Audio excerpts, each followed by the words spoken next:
ಎಲ್ಲ ಒಳ್ಳೇದಾಗ್ಲಿ ಅಂತ ಕೇಳ್ಕೊಂಡೆ ಅಷ್ಟೇ. ಅಂದ್ರೆ ಕಳೆದ ಬಾರಿ 3 ದಿನದ ಹಿಂದೆ ಪ್ರೆಸ್ ಮಾಡಿದಾಗ ಶ್ರೀಗಳ ಆಶೀರ್ವಾದ ಪಡೆದು ನಾನು ಪ್ರಚಾರ ಕಾರ್ಯಗಳನ್ನ ಆರಂಭ ಮಾಡ್ತೀನಿ ಅಂತ ಹೇಳಿದ್ರು. ಆ ಪರ್ಪಸ್ ಆಗಿ ಭೇಟಿ ಆಗಿದ್ದೆ ಏನು? ಅಲ್ಲ ಪ್ರಚಾರ ಕಾರ್ಯಕ್ಕೆ ಅಂತಲ್ಲ, ಇವತ್ತು ನಾಗಮಂಗಲದಲ್ಲೂ ನನಗೆ ಒಂದಷ್ಟು ಕಾರ್ಯಕ್ರಮಗಳಿತ್ತು. ಹಾಗಾಗಿ ಇವತ್ತು ಸಂಡೇ ದಿನ ಶ್ರೀಗಳಲ್ಲೇ ಇರ್ತಾರೆ ಅಂತ ಅಲ್ಲಿ ಹೋಗಿ ಪೂಜೆ ಮಾಡಿಕೊಂಡು ಶ್ರೀಗಳ ಆಶೀರ್ವಾದನೂ ಪಡೆದು ಬಂದೆ.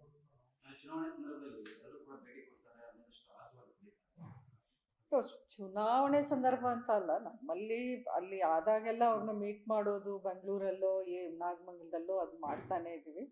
ಸ್ಪೆಷಲಾಗಿ ಅಂತ ಅಲ್ಲ, ಬಟ್ ಖಂಡಿತ ಅಂದರೆ ಲಾಸ್ಟ್ ಟೈಮು ನಾನು ಎಲೆಕ್ಷನಲ್ಲೂ ನಾನು ಆದಿಚುಂಚನಗಿರಿ ಮಠದಿಂದಲೇ ನನ್ನ ಒಂದು ಆಶೀರ್ವಾದವನ್ನು ಪಡೆದು ನನ್ನ ಪ್ರಚಾರವನ್ನು ಶುರು ಮಾಡಿದ್ದಾಗ ಎಲ್ಲ ಒಳ್ಳೆಯದಾಯಿತು, ಶುಭವಾಗಿ ಆಯಿತು ಲಾಸ್ಟ್ ಟೈಮು. ಸೊ ಹಾಗಾಗಿ ಒಳ್ಳೇದಾಗತ್ತೆ ಅನ್ನೋ ಒಂದು ನಂಬಿಕೆ, ವಿಶ್ವಾಸ ಅಷ್ಟೆ. ಕ್ಷೇತ್ರ ಪ್ರವಾಸ ಮಾಡ್ತೀವಿ ಅಂತೇಳಿ ಅದನ್ನು ಇನ್ನೂ ಡಿಸ್ಕಸ್ ಮಾಡಬೇಕಾಗಿದೆ ಲೀಡರ್ಗಳ ಜೊತೆಲಿ. ಅದಾದಮೇಲೆ ಅದನ್ನು ಫಿಕ್ಸ್ ಮಾಡ್ತೀವಿ.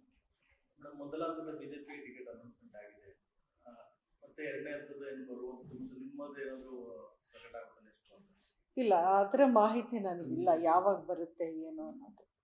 ಅಲ್ಲ, ಕರ್ನಾಟಕದ ಒಂದೇ ಒಂದು ಟಿಕೆಟ್ ಕೂಡ ಅಲ್ಲ, ಒಂದೇ ಒಂದು ಟಿಕೆಟ್ ಅಂತ ಮಾಡಲ್ವಲ್ಲ, ಮಾಡಿದ್ರೆ ಎಲ್ಲ ಇಡೀ ರಾಜ್ಯದ್ದು ಒಟ್ಟಿಗೆ ಮಾಡ್ತಾರ. ಹಾಗೆ ನಿನ್ನೇನು ಲಿಸ್ಟ್ ನೋಡಿದ್ರೆ ಸ್ಟೇಟ್ ವೈಸ್ ಮಾಡಿದ್ದಾರೆ.